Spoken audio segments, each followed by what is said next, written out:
তাদের কর্মগুলি, তাদের নামাজ, কালাম, রোজা, টুপি, দাড়ি, হজ, দান, খয়রাত। আপনার স্ত্রী মাই ফেলে সবাই করিয়ে 5 কেজি মিষ্টি এনেছে, মিষ্টি কি ধুবেন না কি করবেন?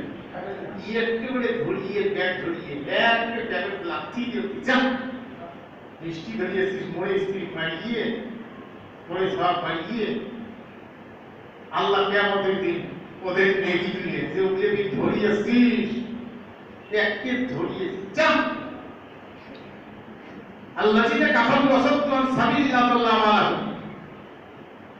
আমাদের বহু বছর কি আমাল তাদের কর্মগুলি ব্যর্থ করে দেওয়া হবে। এখন জান্নাতি মানুষ কয়টা হবে আল্লাহ মাফ করবে আমাকে তাও জানি না, আপনাদের মাফ করবে, কাকে মাফ করবে কাকে মাফ করবে না, তবে আশা করতেছি মাফ পাওয়া। কারণ আমরা হারাম পয়সা ইচ্ছে করলে কামাই করা যায়, করি না, মিথ্যা কথা বলি না, জীবন গাই, অন্যের হক মারি। সেদিন একটা কথা কানে পড়ছে, নিজের একটা ভাইকে ঠকানোর জন্য নিজের বেটা ভাই বানায়া জমি কোনা রেস্টাই করি।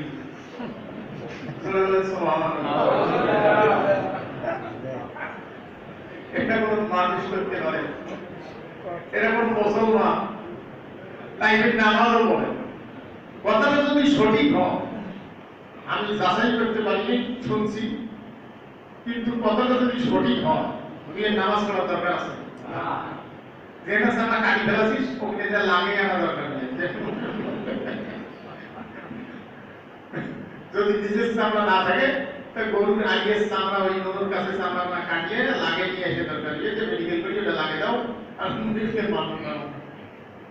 তোর কিসের কথা করা, তুই কিসের কোরবানি বসতা? যদি এই কাজে করি ওয়াইশান সার্টিফিকেট লাইব্রেরি নিয়ে এসছে, আপনাদের পাশে 500 পদ হবে, আমি নাম বলবো, একটা বই কেড়ে দিয়ে বাকি ভাই মিলে আর ওই বইটা একটা কেড়ে দিয়ে ওয়াইশান সার্টিফিকেট লাইব্রেরি নিয়ে এসছে।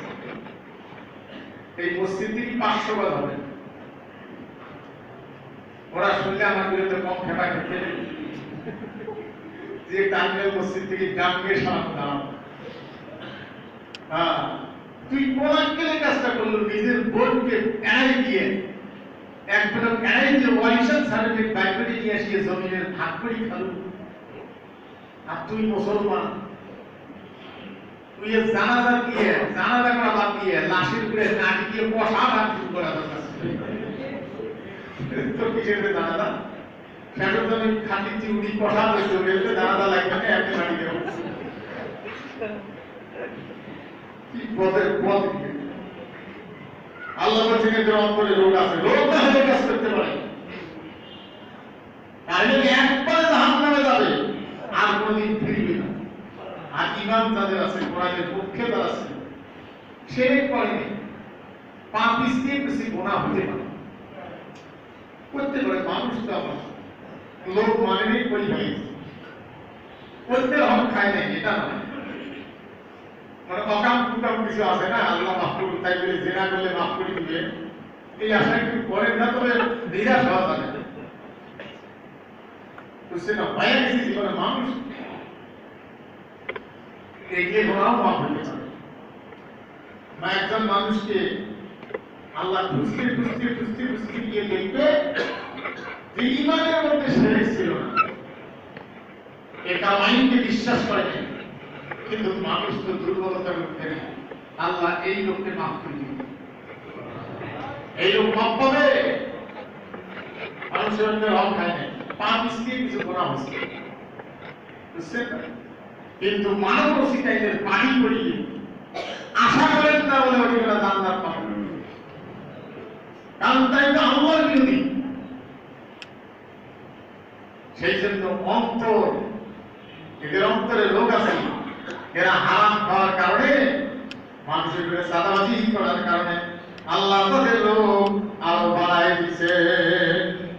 ফি কুলুবিহিম মারাদুন ফাযাদাহুমুল্লাহু মারাদা। আল্লাহ তাদের কর্মের কারণে আরো রোগ আরো বাড়াই দিছে। ওরা গেছে হাত, ওই হাত আইসি পেতে যদি আরো আগুন দেন, হাত কি থাকবে? হ্যাঁ, এদের অন্তরে রোগ আছে। অকাম করতে করতে আল্লাহ এদের রোগ এমন বাড়িয়ে দিছে, শেষ পর্যন্ত কয় বলে মুরগি ভিটে করি খাই, তা তুমিও খা।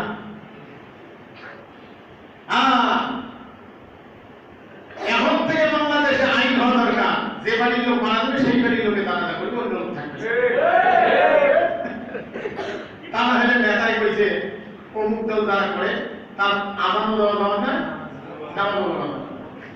আমার ওয়াজের জীবনে একটা প্র্যাকটিক্যাল মানে বাস্তব অভিজ্ঞতা, সেটা হলো যতই মানব রসিক আইনের বাড়ি করুক, ওরা জামাতের মৌলবি ছাড়া বক্তা নিয়ে গেছে, অন্য মৌলবি নিয়ে যায়, কি আউল নল ওয়াজ করে কবর হাসরের কথা মানুষে থামে না, ওমরাই বিরক্ত হয়, এই কি যে কেমন বক্তা আছে, ভুলি জামাত ইসলামের বক্তা নিয়ে। আর বসে বলে জামাত ইসলামের মৌলবি বাদক নামাজ পড়া যাবে, তো তোর বসে যাবে। জামাত ইসলামের লোক যদি কোনো জানাজা যায়, তা তুই ব্যাগ নিতে বসে, হ্যাঁ জামাতের লোকের যা থাকা না। হ্যাঁ, কি নোংরা কথা! এটা কম রোগী হওয়ার কারণে তাদের মুখ থেকে এসে বাইর হওয়া। চতুষ্প চারোয়া এরা তাইলে সবগুলো মানে ওই বাড়ির সবগুলো যে এরকম তা বলবো না, সবাই যে খারাপ সেটাও বলবো না, সবারই ব্যালেন্স নেই তাও বলবো না, কিন্তু ব্যালেন্স ছাড়া লাগাম ছিলেন কিছু লোক এরকম মুসলমানদের ভিতরে আছে। আল্লাহ বলছেন এদের রোগ আমি আল্লাহ বাড়াই দিচ্ছি, বাড়াই দেই ওয়ালাহুম আযাবুন আলীম, এদের জন্য আছে কঠিন শাস্তি, এবং বিমা কানু ইয়াকযিবুন, এদের চরিত্র হলো এরা মিথ্যা কথা কয়, এরা মিথ্যাবাদী, কোথায় কোথায় মিথ্যা কথা কয়, মিথ্যা সাক্ষ্য দেয়, মিথ্যা বিচার করে, মিথ্যা মামলা দেয়, অন্যের হক কেড়ে খায়, মিথ্যা কথা সমাজে রটায়। এরা কি? বিমা কানু ইয়াকযিবুন, তারা মিথ্যা বলে, তারা মিথ্যা কথা। কোরআন বাস্তব কথা বলে ধরে কেমন পর্যন্ত পুরাতন মনে হয়, বিরক্ত লাগবে না। জরিনার গান গাইছে, বেলা উপায় বাপ উপায়, কিছুদিন পরে বিরক্ত লাগে আর না করে, ফির আর একটা গান গায়, ফির সবাই করে, ওরাও বিরক্ত লাগে আর না করে। সূরা ফাতিহা কোরআন নাযিল হওয়ার পর থেকে মাইক্রো শুনি, তেলাওয়াত শুনি, টিভি শুনি, রেডিও শুনি, নামাজ পড়ি, নিজে পড়ি, যতই পড়ি কোনোদিন বিরক্ত মনে হয় না, আরো খালি মজায় এর নাম কোরআন। যতই পড়বেন ততই মজা লাগবে, বুঝছেন না? গরু কিছু হাত দিয়েছে, যতই চালান ততই মজা লাগবে। তাই যে হাত বিষয়টা তুলে নিয়ে দিচ্ছি তা না, কোরআন যতই পড়বেন ততই মজা লাগবে, শুনবেন মজা লাগবে, তেলাওয়াত করবেন মজা লাগবে, কিন্তু রুগীদের কাছে মজা লাগবে না। সেই জন্য আল কোরআনের আরো ঘরে ঘরে যাবো, এই স্লোগানটা হয় না। হ্যাঁ, এগুলো কেন কইলে?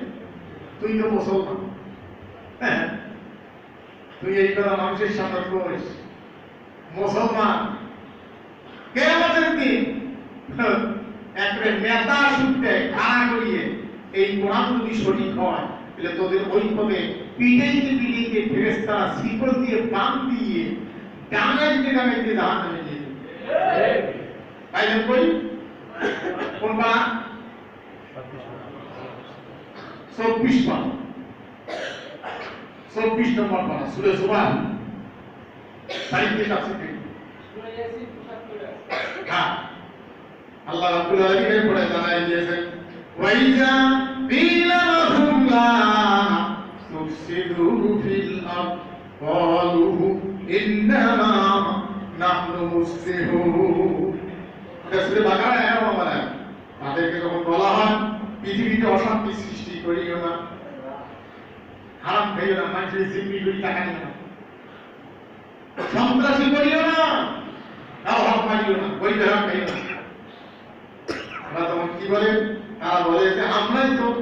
শান্তি স্থাপনকারী, আমরা শান্তি স্থাপনকারী। আমরা রাস্তা পথে কত ধরনের মানুষকে জিম্মি করি, টাকা খাই, আমরা কি কত বড় শান্তি স্থাপনকারী? এরপর আল্লাহ রাব্বুল আলামিন জানায় দিয়েছেন, ওয়াইজা আলা ইন্নাহুম হুমুল মুফসিদুনা ওয়ালাকিন লা ইয়াশউরুন। সাবধান, এরাই অশান্তি সৃষ্টিকারী, কিন্তু এরা এটা বুঝতে পারে না। বোঝার কারণ ওই অন্তরের রোগ। না বোঝার কারণটা কি? অন্তরের রোগ, এরা অসুস্থ। এরপরে আল্লাহ পাক বলেছেন, ওয়াইজা ইলা লাহুম আমিনু কামা ওয়াইজা কিলা লাহুম আমিনু কামা আমানান নাস ক্বালু আনুমিনু কামা আমানাস সুফাহা আলা ইন্নাহুম হুমুস সুফাহা ওয়ালা ইল্লা ইয়ালামুন। যখন তাদেরকে বলা হয় যে সকল লোক ঈমান আনছে তোমরা তাদের মতো ঈমান আনো, যে সকল লোক বিশ্বাস করেছে আল্লাহর আদর্শের উপরে এবং মানে তোমরা তাদের মতো বিশ্বাস স্থাপন করো, তখন তারা বলে, কি বলে? তারা বলে যে নির্বোধ লোকেরা যেরূপ বিশ্বাস করেছে, যেরূপ ঈমান আনছে, আমরা কি সেইরূপ ঈমান আনবো? নির্বোধ ঈমানদারকে তারা মনে করে নির্বোধ। সেই জন্য কয়েকজন এরা খাওয়াও জানে না, খোপাও জানে না। যারা ঘুষ খায় না সেই অফিসারও বাকি ঘুষের অফিসের বলে কাজে ওরা পানা, ওরা খাবারও জানে না, খোপাও জানে না। বুঝছেন না? হ্যাঁ হ্যাঁ, আল্লাহ এরা বলছে যে আমরা তো, বুঝছেন না, এরা বলছে যে আমরা কি নির্বোধ লোকের মতো ঈমান আনবো? হ্যাঁ, সাবধান, আল্লাহ বলছেন এরাই নির্বোধ, কিন্তু এরা বিষয়টা জানে না। নির্বোধ কারা? নির্বোধ কারা? হারাম ভেড়া, মিথ্যাবাদীরা, যারা অন্যের হক কেড়ে খায়, নোংরামি করে ইউনিসকে মানব রসিক আইনের পানি করে। পৃথিবীতে মানব রসিক আইনের এমন পানি কিছু আছে যেগুলো কমিউনিস্ট আছে, ডাউনিস্ট আছে, হেগেল আছে, এরা আল্লাহর ঘোর বিরোধী। তারপরে আপনার ইয়ে আছে কমিউনিস্ট, এদের মূল কলমা হলো আল্লাহ নাই। কমিউনিস্টের মূল কলমা কি? এই জন্য যারা কমিউনিস্ট করে এদের জানাতে যাওয়া যায় না। একজন কমিউনিস্টের লোক ঢাকা ভার্সিটির এক প্রফেসর মারা গেছে, জানানো কি এমন খান খাইছে, মরি আছে, হোটেলের দরজা খোলে না, পরে পুলিশ দিয়ে দরজা খুলিয়ে দেখে না মরি গেছে।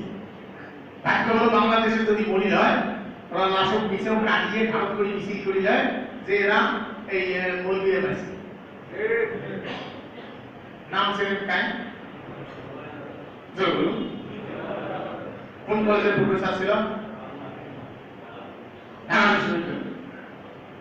এমন কিছু বই লিখছে বলে ভাষা উচ্চারণ করা যায় না, কোরআন করতে গেলে ওগুলো বলা যায়। কি যে নোংরা কথা লিখছে। জান্নাতুল ফেরদাউসের তুলনা দিছে কোন মেয়ের কাছে প্রথম কোন পুরুষ যদি গমন করে এটি বলে জান্নাতুল ফেরদাউস।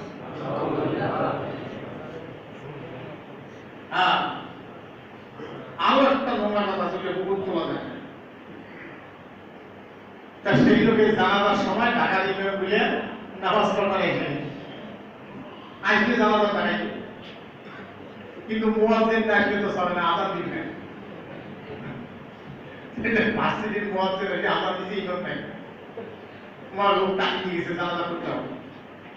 জানাজা যখন করছে কি সম্পাদিত করে আগে গেছে, এই লোকের বিরুদ্ধে যে কোনো ইমাম আসেন না, আপনি যে জানাজা করে গেলেন, তাহলে আমি তো যাই নাই, আমার টাকা দিয়ে গেছে, বলে আমি দোয়াও করিনি, আমি দোয়া করি নাই, কইছে যে দোয়া করি নাই, কি করছো? আল্লাহ আমার কাকে দিয়েছে, জোর করে আমি পরিস্থিতি শিখে অল্প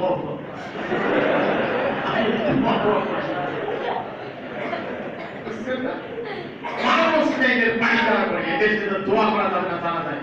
যদি পানি দিয়ে যায় কোনো কারণে যান, তাহলে বলে আল্লাহ পরিস্থিতি শিখে ইমামতি যায়, মুয়াজ্জিন যায়, না নাইলে আসলে খারাপ মানুষ খারাপ করে এই যে পরিস্থিতি সেটা অল্প এটা তো জানা যায়। এই যে দুনিয়া এরপর আল্লাহ রাব্বুল আলামিন জানাই দিয়েছেন ওয়াইজা লাকুল্লাযিনা আমানু ক্বালু আমান্না ওয়াইজা খালাউ ইলা শায়াতিনিহিম ক্বালু ইন্না মাআকুম ইন্নামা নাহনু মুস্তাহজিউন। যখন তাদেরকে তারা যখন মুমিনদের সাথে একত্রিত হন, বুঝছেন না, মুমিনদের সাথে মামুল রসিদাই এক হওয়ার জন্য ওদের কাছে যখন যান, এক হওয়ার ঐক্য হওয়ার, হ্যাঁ আমরা নামাজ পড়ি, আমরা মুসলমান, এই তো মুমিনদের সাথে ঐক্য হওয়ার জন্য যখন মুমিনের প্ল্যাটফর্মে যায়, ওদের নেতারা দিলে এবার কন্ট্রোল করে দিলে, ওদের মাথার উপরে দিকে বসিয়েছে, কন্ট্রোল করে না। বাইরের দেশে তো কন্ট্রোল করে না, মোদি কন্ট্রোল করেনি কেন? কাজ করছে। হ্যাঁ, তখন তোমরা কেন বলে, তোমরা কেন বলবি কাছে এখন গ্রাম ভাষায় বলিস। তখন আমরা কি করে জানেন, কয় হলে ওই যে খালাউলিয়া সাইয়া দিনে মানে একান্ত ভাবে যখন তাদের কাছে বসে, তখন তারা কি বলে যে আমরা তো ওদের কাছে গেছি একটু তিরস্কার, একটু ঠাট্টা মশকরা, একটু মহব্বত করার জন্য একটু গেছি, বুঝছেন না। আমরা তো তাদের ওই ইমানের যে ওই ব্যাপারে আমরা একমত হইনি, আমরা গেছি একটু তাদেরকে সাথে নিয়ে ক্ষমতা দেওয়া যায় না। এই জন্য কি আমরা কি তাদের মতো শয়তানদের সাথে যখন তারা ওই যে খালাউলিয়া শায়াতিন ডাইরেক্ট করা তোমার সাথে যা বিবাদে, এই আমরা কি তোমার সাথে আছি না, আমরা তোমার সাথে আছি, কি কর আমরা তোমার সাথে আছি। কোরআন এমন বাস্তব কথা বলে, এটা আয়াতের ব্যাখ্যা যদি আপনি করতে চান সমাজে রন্ধে রন্ধে প্রত্যেক জায়গায় আপনি এর ব্যাখ্যা বাস্তব চিত্র পাবেন। আজ এখন পাবেন, সবাই ধরেন আল্লাহ তৌফিক দিন। আগামী দিন এখান থেকে সুন্নত পড়েন। আলহামদুলিল্লাহ।